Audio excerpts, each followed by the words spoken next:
It's a familiar story. Travelling home one night, former policeman Paul Cox picked up a speeding ticket. I was driving a car that had cruise control, which was set at just under 70 miles an hour. I passed a marked police car that was doing police checks at the time. I was then pulled over by this vehicle, where I was alleged to have been doing in excess of 90 miles an hour. Paul was convicted, but he appealed and won. The court found there were discrepancies in the speed gun evidence used against him. I was fortunate enough to have been an ex-police officer who was able to access information and use my knowledge to question that there had been a discrepancy at the time. So, could the camera have lied? There are several types of government-approved laser guns used in Britain, but they all work on the same principle. An operator will target the vehicle, press the fire button, and the machine then sends out infrared pulses which take a quick series of distance readings. And from those readings, this can work out the speed at which the vehicle is travelling. It's crucial that in the fraction of a second it takes to get a reading, the gun is held still. This is so important it's in the official training manual. So what happens if the operator moves the gun at the critical moment? The answer is that you can get some very strange readings indeed, as Dr. Clark showed me. If I point this laser speed meter at the rear of the car and pan it along the vehicle, then I can get a speed reading of a stationary vehicle. I will demonstrate that now. 6 miles an hour. 6 miles an hour. What Dr. Clark is demonstrating is known as slip effect or panning error. If at the moment it is fired, the laser beam is slipped sideways, for example, down the side of the vehicle, the gun is effectively tricked. It interprets that movement of the beam as a speed. So the machine is fooled into thinking that some kind of change in distance has happened. That's right. Because the laser beam itself has moved and moved closer to the machine. That's it exactly. So in theory, if an operator slips the gun along the side of a moving car, this could add the length of the car to the distance actually travelled. And we calculated this could add up to 30 miles an hour to the speed recorded. The gun most commonly used in the UK is called the LTI 2020. The manufacturer says that while the gun might be tricked by a stationary target, it's impossible to get a false reading from a moving one. Any slip, they say, would produce an error message.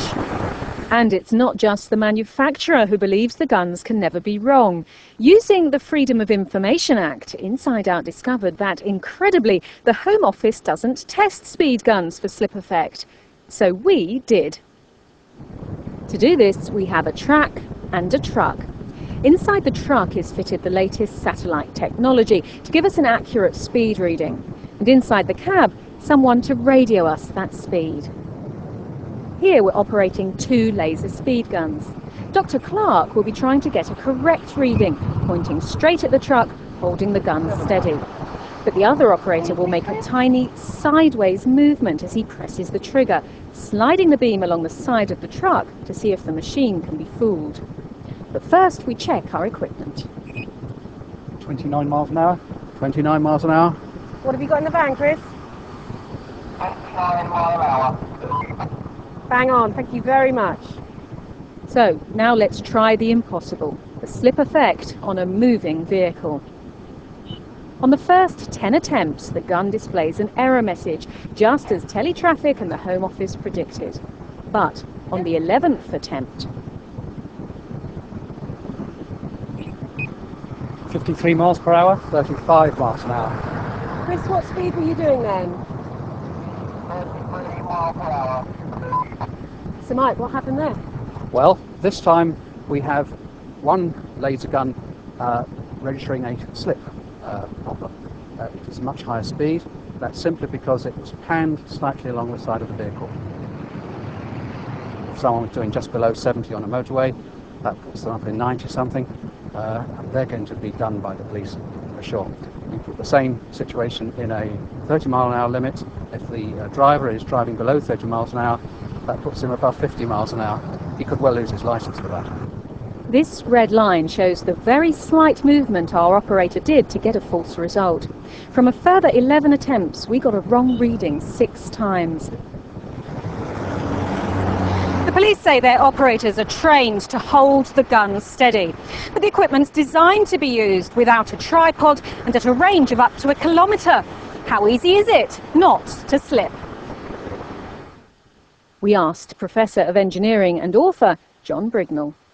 I think anybody who wants to find out how difficult it is to get a pair of powerful binoculars and try and focus on the number of a moving car 500 metres away is quite difficult. In fact, just watching anything in a powerful set of binoculars is difficult just because of hand tremor. Professor Brignall says that if an operator on the side of the road is pointing at a car 500 metres away, the movement needed to slip, say, off the number plate and down the side of the car is minute. Very roughly, without doing the whole calculation, you're probably talking about the front part of the camera moving about the thickness of a human hair. The LTI 2020 is made in America, imported by Teletraffic and then approved for use here by the Home Office. The Home Office, Teletraffic and the police all declined to take part in this programme, so we were unable to get hold of the gun here. Instead, our tests were carried out using a gun from America. In a statement, the Association of Chief Police Officers said our experiment was misleading because the UK-approved device uses different error trapping software to the American version.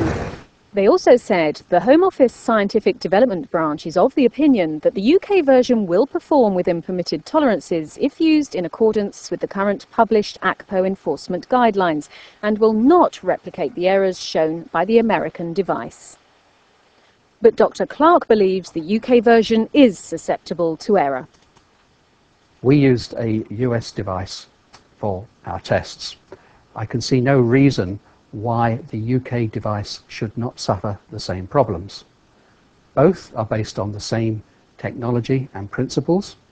There may be some minor variations, some changes, such as displaying range in meters rather than feet, but the basic operational principle is the same in all devices.